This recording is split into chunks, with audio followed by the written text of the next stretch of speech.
Hello guys, myself प्रशांत खाड़े और आज हमारे सीरीज में हम देखने वाले हैं 10 most important question on the chapter breathing and exchange of gases. तो बढ़ते हैं हम हमारे पहले क्वेश्चन की तरफ।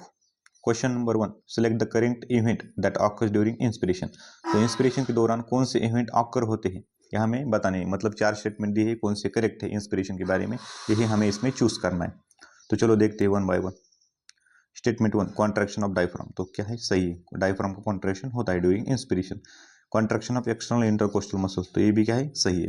अब तीसरा देखिए, pulmonary volume decreases and last का इंट्रा पल्मोनरी प्रेशर इंक्रीजेस। अब प्रेशर क्या होता है, इनवर्सली प्रोपोर्शनल टू वॉल्यूम।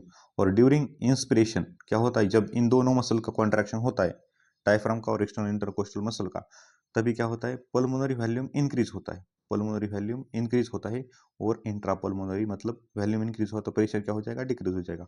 मतलब इंट्रा पल्मोनरी प्रेशर क्या होता है, डिक्रीज होता है। तो इन्होंने क्या दिया है, इंक्रीज होता है। वॉल्यूम क्या है, डिक्रीज दिया है इन्होंने, वॉल्यूम क्या होता है, इंक्रीज होता है। मतलब ये भी क्या है, गलत है। मतलब 3 और 4 क्या हो जाएगा हमारे, गलत। बस 1 एंड 2 हमारे करेक्ट है। तो करेक्ट देखिए कहाँ पर, ऑप्शन नंबर डी हमें चूज करना है, ये सही आंसर है। ठीक है।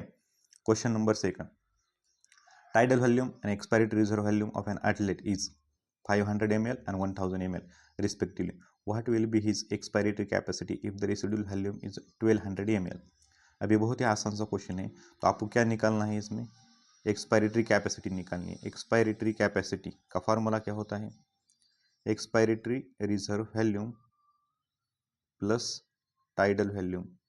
ठीक है, ये RV plus TV. Residual volume का इसमें कोई भी इंपॉर्टेंस नहीं है, बस हमें क्या करना है, बस ये टाइडल वॉल्यूम और एक्सपायरेटरी रिजर्व वॉल्यूम दोनों को ऐड करना है। मतलब 500 प्लस 1000 कितने हो जाएंगे, 1500। मतलब हमारा ऑप्शन ए क्या हो जाएगा, सही हो जाएगा। ठीक है। क्वेश्चन नंबर 3, अब मैच द कॉलम का क्वेश्चन है, बहुत आसान क्वेश्चन होते हैं इसे। अब देखते हैं, टाइडल वॉल्यूम कितना होता है, 500 टू 550 ml। तो हमारा ए का 3 कहाँ पर दिया है, देखिए ऑप्शन नंबर 2 और 3 में दिया है। मतलब ऑप्शन नंबर 1 और ऑप्शन नंबर लास्ट हमारी क्या हो जाएगी, कैंसिल हो जाएगी। अब देखिए बी वाला, inspiratory reserve volume, inspiratory reserve volume कितना होता है, 2500 टू 3000 ml। ठीक है। मतलब हमारा बी का क्या हो जाएगा, 1। बी का 1 कहाँ पर है, देखिए ऑप्शन नंबर 2 हमारा यहाँ से आ जाएगा। चेक कर लेते हैं बाकी के भी। एक्सपायरेटरी रिजर्व वॉल्यूम कितना होता है, 1000 टू 1100 ml। कहाँ पर दिया है, सी का 4, सी का 4। और डी का रेसिडुअल वॉल्यूम 1100 टू 1200 ml। तो हमारा ऑप्शन 2 यहाँ से सही हो जाएगा। ठीक है। Question number 4, select the favourable conditions required for formation of oxyhaemoglobin at alveoli. तो ऑक्सी हीमोग्लोबिन का फॉर्मेशन कहाँ पर होता है, अल्वेलाई पे। तो वहाँ पर क्या कंडीशंस होती है हमें मैच करनी है। तो oxygen, carbon dioxide, H plus concentration और टेम्परेचर, इनका क्या रहता है, मतलब हाई रहते हैं, लो रहते हैं, यह हमें इसमें देखना है। तो अल्वेलाई में कभी भी पार्शियल प्रेशर ऑफ O2 क्या रहता है, हाई रहता है, और बाकी की सारी क्या रहती है, लो रहती है। तो हम चेक कर लेते हैं। यहाँ पर देखिए partial pressure of O2 high है और यहाँ पर हाई है, मतलब इन दोनों में लो दिए, मतलब ये क्या हो जाएगा, दो गलत। अब इसके बाद हाई PO2, हाई PO2 होता है क्या, नहीं, ये गलत हो जाएगा। Low PO2, low H plus low temperature, मतलब हमारा आंसर क्या हो जाएगा, option number D. Question number 5, the partial pressures of O2 and CO2 at alveoli. तो ये भी सेम क्वेश्चन है। अल्वेलाई में हमें O2 और CO2 का पार्शियल प्रेशर बताना है। तो O2 का कितना होता है, 104 और CO2 का 40। तो हमारा ऑप्शन डी यहाँ से सही हो जाएगा। डायरेक्टली याद करने का क्वेश्चन था ये। Question number 6, which part of the brain stem is responsible for regulating breathing. तो ब्रेन स्टेम में क्या क्या आता है, pons, midbrain and medulla oblongata. तो हमारा रिस्पिरेटरी रिदम सेंटर कहाँ पर लोकेटेड होता है, मेडुला ऑब्लोंगेटा। मतलब यही हमारा क्या बन जाएगा, आंसर हो जाएगा। यही पार्ट क्या करता है, रिस्पॉन्सिबल होता है रेगुलेटिंग ब्रीदिंग। ठीक है। Question number 7, approximately 70% of carbon dioxide absorbed by the blood will be transported to lungs. तो मतलब 70% कार्बन डाइऑक्साइड किस फॉर्म में ट्रांसपोर्ट होता है ब्लड के अंदर। ठीक है। तो यही आपको इसमें चेक करना है। तो मेजोरिटी जो 70% ट्रांसपोर्ट होता है वो क्या होता है, बाइकार्बोनेट आयन के द्वारा होता है।